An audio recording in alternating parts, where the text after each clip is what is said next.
Hey TCS TV viewers, it's Dave and Evelyn from the camera store, and today we have two big announcements from Fujifilm. We have the Fujifilm GFX 100S as well as the Fujifilm X-Series camera, the XE4. Today we're going to give you our hands-on impressions of both these two models.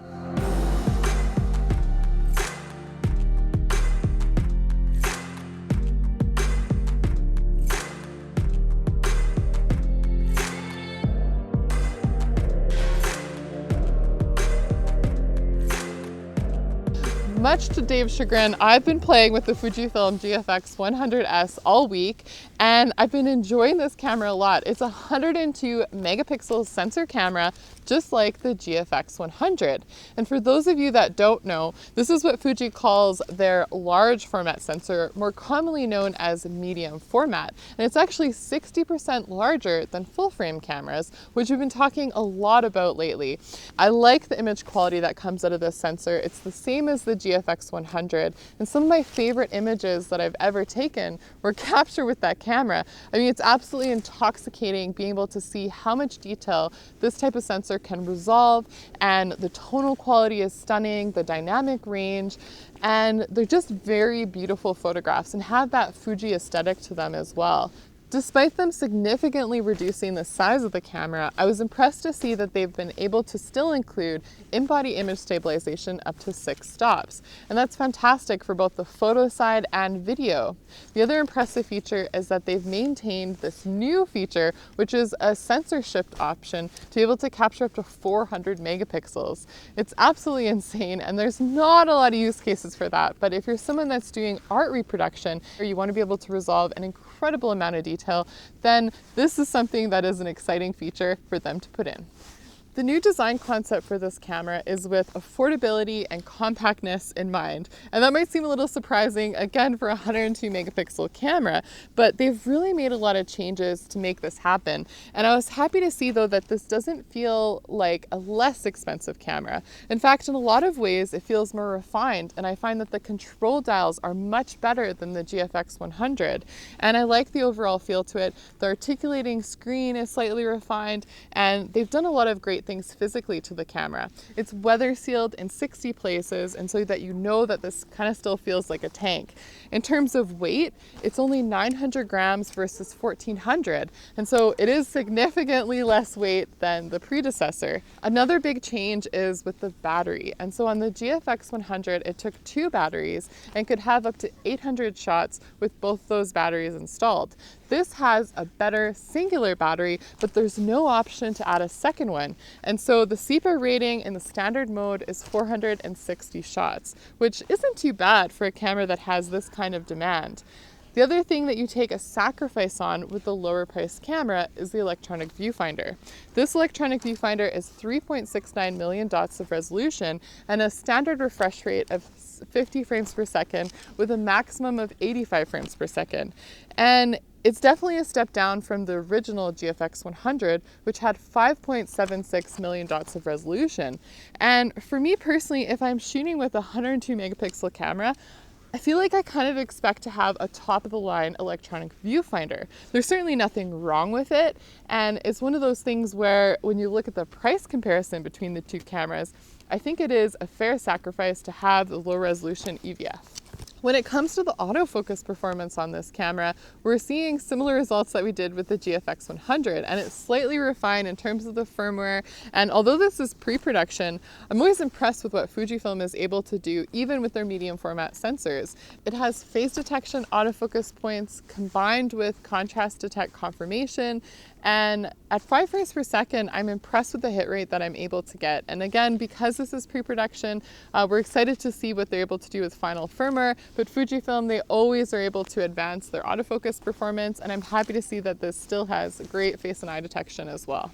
If you're shooting in the very high 5 frames per second frame rate, you're going to fill up memory cards pretty quickly. And that brings me to a point that I like about this camera. It has 2 UHS 2 SD card slots, and I think that's great because it tends to be a little bit more of the affordable media for cameras, and you're going to need a lot of it when you're shooting 102 megapixel images. The GFX 100S is also well equipped for video, and so you can shoot 10-bit 4K internally as well as 12-bit 4K ProRes RAW to an external recorder. And it's pretty jacked as well when it comes to the ports. You have a 3.5mm headphone jack, a microphone jack, a USB-C port for doing external power or charging. And the only disappointing thing is it has a micro HDMI port, and it would have been nicer to either have the mini or a full HDMI, but again, with the more compact size camera, it kind of makes sense, and it's just one of those other little sacrifices that you have to make to get the more compact size. So Evelyn did get the much bigger and badder 102 megapixel GFX 100S, and I went with the Fuji XE4, and this is their latest. Now this is a pre-production copy. What I like about this camera is that they've updated the styling from the XE3. They've taken some styling cues from the very popular and the very sexy X100V. And I quite like that camera, and I like the looks of this one as well. But they put a lot of the guts in it from the XS10. So we have the same sensor, same quad-core processor, same video functionality, but in a smaller, less expensive package. First off, I want to talk about the styling of this camera. The XE4 takes a lot of its styling cues from the very cool looking X100V, which I was a big fan of. Now, with it, it's kind of a sleeker, more clean design. On top here, we have our usual controls. It's very Fuji if you haven't had a chance to work with these before. We have a really nice analog dial here. It gives us our shutter speeds, exposure compensation button, our quick menu button on top here, and a customizable button as well as the shutter button, of course. What I like about Fujifilm cameras is they really encourage you to actually use these dials and don't just leave it in full auto. Now, of course, if you wanted to, you certainly can. Both the lens and the body have a full A mode here, which allows you to make that automatic, but they really want you to get it out of that and take control of your exposure and take control of your image. And I like that they make it super friendly to work with. On the back of the camera, we do have a few buttons that help out with our menu, for instance, our drive, our playback button, but it's all quite minimal, which is nice. I do like that it has an articulating screen, although the screen doesn't flip out to the side, which I prefer. It does flip down if I want to use it as an overhead shot, or outwards if I want to use a low angle shot, and I can actually flip it out and over top of the camera, so if I'm vlogging, I can see myself. Now keep in mind, it's directly above the hot shoe, so if I want to put an external microphone on, the screen is going to be blocked by that microphone. When I review Fuji cameras, I'm always impressed with the colors I'm getting straight out of camera, and this is no exception. It features the exact same sensor that's in the Fuji XS10. It's a 26 megapixel X-Trans sensor that delivers me great results. I love the colors I'm getting out of this. We also have all the film simulations. There's 18 different film profiles built into this camera, and Fuji's the only camera that I find to actually use these profiles. The autofocus system is the same as from the XS10, and it works very well. You can focus down to -7 EV according to Fujifilm. Now, it's not a camera that I'd recommend for shooting sports and action. One, because the frame rate is a little on the low side, about 8 frames per second, but it's perfectly adequate for a walkabout camera. When it comes to video, the XE4 is a potent little package actually for traveling. Now we're limited to 30 frames per second when we're shooting 4K. If we want to get 422 10-bit, we need to use an external recorder, but internally we have 420 in 8-bit. Now we have full autofocus, including face and eye when we are using video. This camera does have a microphone port, but if you want to monitor your audio with headphones, you need to use the supplied dongle through the USB-C port. So far I've been really enjoying this camera, but there's a few things I want to discuss a little bit further. And one is more in the functionality of this camera. Now, using an electronic viewfinder is something I find really critical, especially on a much warmer, sunnier day. Being able to use the viewfinder is much nicer than using the rear screen. And this viewfinder is a decent viewfinder. It's 2.36 million dots of resolution, and it's okay, and it works quite adequately, honestly, for this style of camera. I don't really mind it at all. The touchscreen is very effective, and I find myself using that through the menus and my autofocus points. I find myself using that quite a bit.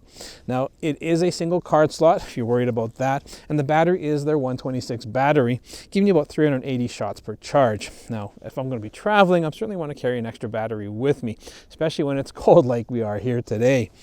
I really like how Fuji keeps advancing their designs, and they keep impressing me with the quality of their build quality. It makes it a really nice little camera.